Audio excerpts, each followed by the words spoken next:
Bon, je voulais d'abord remercier Jean-Philippe Cassard pour la présentation, en particulier pour le fait qu'il ait pu trouver intéressant un petit ouvrage que nous avions coordonné à plusieurs sur l'erreur. Ça doit être à peu près la seule personne qui sait que cet ouvrage existe, donc je le remercie beaucoup pour l'intérêt qu'il y a porté, et peut-être que vous irez aussi y voir un jour ou l'autre. Et puis bien sûr, je le remercie lui et je remercie toute l'équipe des Rendez-vous d'Archimède pour cette invitation qui m'honore beaucoup et qui m'a été faite dans les termes du titre de cette conférence. C'est-à-dire qu'on m'a demandé est-ce que je voulais parler sur qu'est-ce qui fait valeur dans notre société. Et je ne sais pas si moi-même j'aurais inventé un titre pareil, mais je me suis piqué au jeu, je me suis dit « Oh, c'est une drôle de question », donc je vais essayer d'y répondre. Donc le titre n'est pas de moi, et donc l'exercice en général, je savais aussi que c'était un cycle sur l'évaluation, donc je pensais que je n'étais pas tout à fait un imposteur dans la matière, mais donc le titre n'est pas de moi, et donc je me suis livré à l'exercice de répondre à cette question que moi-même je n'aurais pas formulée. Voilà donc ma réponse.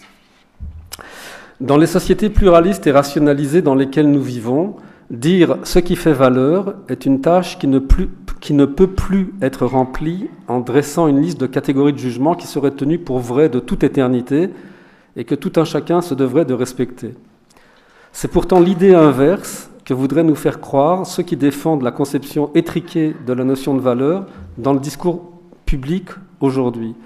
On y invoque régulièrement la valeur travail, la valeur famille, la valeur de la vie, les valeurs d'identité, les valeurs nationales. En vérité, on ne sait pas très bien si on a affaire ici à des réalités, à des préjugés ou à des arguments politiques. Donc pour savoir ce qui fait valeur dans notre société, je crois qu'il faut d'abord se demander de quoi on parle lorsqu'on emploie la notion de valeur.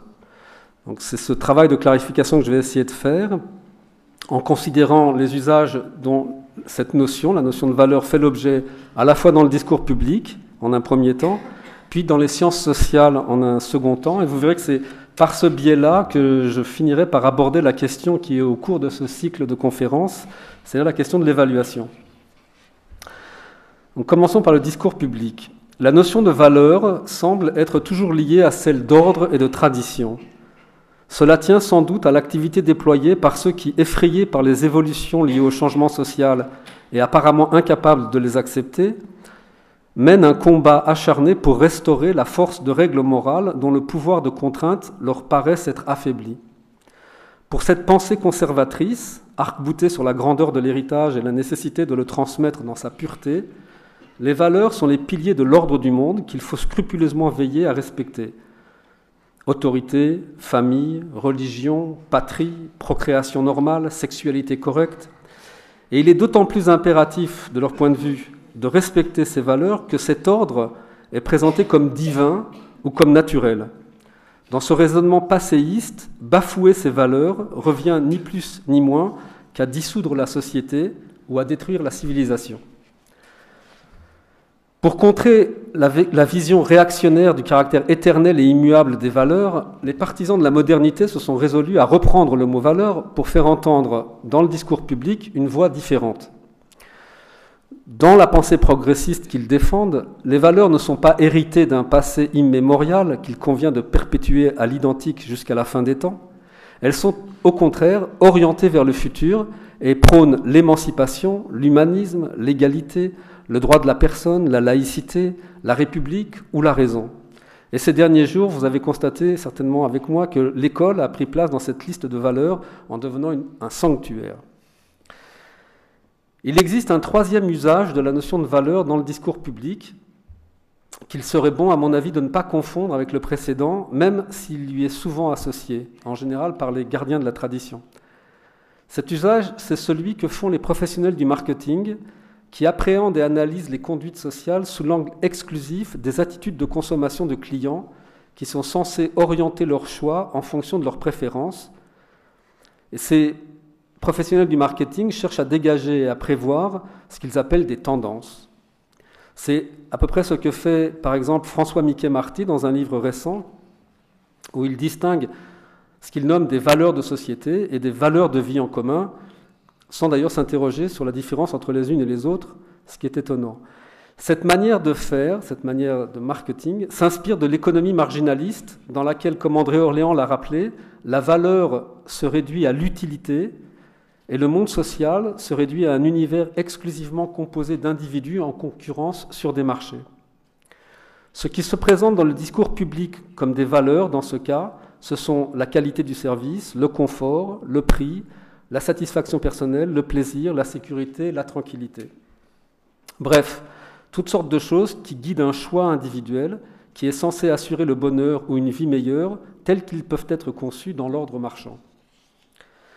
Bon, j'espère que ces trois types d'usage de la notion de valeur dans le discours public couvrent l'essentiel des occurrences de cette notion, telle qu'on peut le lire ou l'entendre dans les médias et dans les discours publics. Donc, je vais passer maintenant aux sciences sociales. De façon grossière, on peut dire que la notion de valeur fait l'objet dans les sciences sociales de 4 traitements différents. Le premier est physique et pose que la valeur est le produit des émotions. Pierre Livet a rappelé, dans un livre consacré à ce sujet, comment les travaux en psychophysiologie ont montré que le corps est équipé pour ressentir un différentiel entre un état normal et un état d'excitation à l'observation de certains événements. C'est une agression, le plaisir, le danger. C'est cet équipement neurophysiologique qui conduit les êtres humains à distinguer ce qui cause ce différentiel et ultérieurement à lui donner un nom et une signification. C'est ce que font les êtres humains pour appeler certains états des valeurs. Pour Livet, contrairement à ce qui se dit souvent, ce sont donc les émotions qui sont à l'origine de l'identification des valeurs, et pas le fait de croire en des valeurs qui suscitent des émotions. Il faut préciser qu'à la suite de Ekman, la psychophysiologie admet que les émotions sont des réactions de base de nature universelle et en nombre limité. Au début 6, la colère, le dégoût, la peur, la joie, la tristesse et la surprise. Et sur cette base de 6 réactions communes que le langage ordinaire a développé un lexique de valeurs qui se stabilise de façon différente selon les groupes sociaux. La seconde grande manière de traiter des valeurs en sciences sociales consiste à les saisir comme des traits caractéristiques d'une culture. Dans cette démarche, les chercheurs s'attachent à dresser la liste de conduites spécifiques propres à tel ou tel groupe de population en tenant ces traits pour attacher de façon essentielle à l'identité de ce groupe. Cette conception culturaliste de la valeur est au fondement de toutes les enquêtes d'opinion qui définissent les valeurs, entre guillemets, des Français, des Européens, ou les valeurs des habitants du Nord et ceux du Sud de la France, voire les valeurs d'un village qui se différencierait d'un village voisin, et pourquoi pas les valeurs des résidents d'un quartier d'une ville qui se différencieraient des valeurs d'un autre quartier, pour ne pas parler des valeurs des habitants d'un certain immeuble qui se différencieraient des valeurs d'un autre immeuble. Pour ne prendre qu'un seul exemple, la liste des valeurs retenues et classées en ordre d'importance dans le baromètre officiel qui mesure les attitudes des citoyens européens et qui est publié chaque année par la Communauté européenne, contient ces valeurs-là, cette liste de valeurs. 22, je crois. Les droits de l'homme, le respect de la vie humaine, la paix, la démocratie, les libertés individuelles, l'état de droit, l'égalité, la solidarité, la tolérance, l'épanouissement personnel, le respect des autres cultures, la religion. Une autre enquête, qui suit l'évolution des valeurs des citoyens européens, dresse un palmarès dans lequel on trouve, en ordre décroissant d'importance, la famille, le travail, les amis, les loisirs, la religion, la politique. Et comme vous le savez sans doute, il ne manque pas d'observatoires qui produisent à longueur d'année toutes sortes de baromètres et de palmarès de ce genre. C'est cette façon de concevoir la valeur qui conduit à assigner une culture à n'importe quel groupe social, pour autant que ce groupe ait trouvé un moyen de s'identifier. Donc il y aurait des cultures de toutes sortes de choses, gastronomiques, artistiques, mais de quartiers, de rues, éventuellement un étage d'immeuble. Les limites et les biais de cette conception culturaliste de la valeur sont bien connus. Dans ces cas-là, les valeurs sont prédéfinies par les enquêteurs, c'est-à-dire on donne une liste et on doit dire oui ou non. L'adhésion à ces valeurs se mesure de façon statistique, Et le calcul transforme une prévalence ou une moyenne en un fait avéré. D'une certaine manière, on peut dire de la conception culturaliste qu'elle permet d'établir des stéréotypes ou de renforcer des préjugés. Par exemple, si 63% de personnes répondant à ces enquêtes d'opinion disent adhérer à la valeur famille, on peut toujours se demander que font les 37 autres. Et d'ailleurs, qu'est-ce que les répondants mettent sous la valeur famille quand on leur pose la question? Allez le savoir, on ne sait pas. Si les Européens, en tant que groupe, ne sont plus majoritairement croyants, comment faire entrer les Polonais et les Italiens dans cette réalité alors qu'ils sont, eux, croyants à plus de 80%? Vous voyez, bon, c'est l'ensemble des biais et des limites de ces sondages qui généralisent.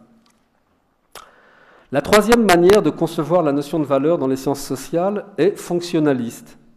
Dans cette perspective, les valeurs forment un système qui impose un ensemble de normes de conduite qui sont intériorisées par les membres d'une société au cours du processus de socialisation. Ce système remplit une fonction cruciale, maintenir la cohésion sociale et reproduire l'ordre établi. Cette conception fonctionnaliste pose deux problèmes. Le premier est qu'elle oublie que les valeurs ne sont pas des normes. Alors que les normes sont des prescriptions qui s'imposent par crainte de la sanction, les valeurs ne disposent d'aucune force contraignante en elles-mêmes et n'ont pas à être justifiées quand on les utilise. Le second problème de la conception fonctionnaliste est qu'elle oblige à postuler qu'une société est une entité homogène et si parfaitement intégrée que tous ses membres partagent un même système de valeurs.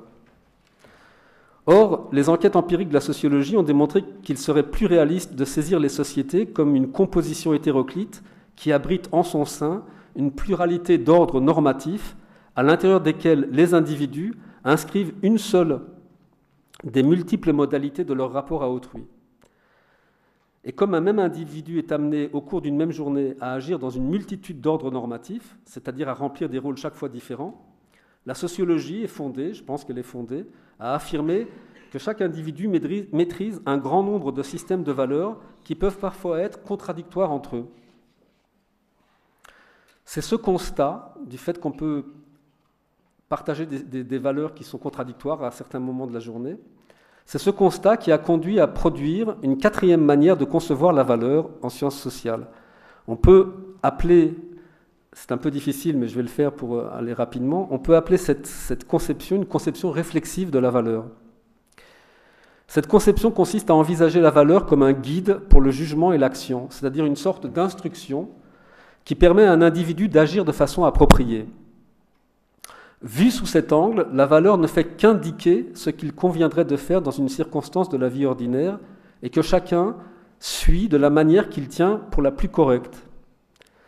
C'est cette conception qu'on retrouve sous la plume de John Dewey, philosophe américain, qui propose de substituer à la notion de valeur celle de valuation.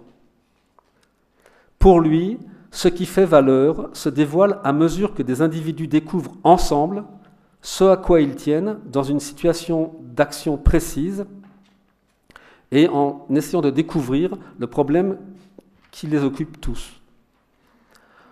On retrouve cette conception ouverte et dynamique de la valeur dans la philosophie féministe du Caire, comme dans les recherches sociologiques qui analysent les interactions quotidiennes. De ce point de vue, loin d'être des inaltérables pierres de base de la morale ou de la société, les valeurs peuvent prendre un contenu très différent selon le contexte de l'activité dans laquelle l'usage qui en est fait se réalise.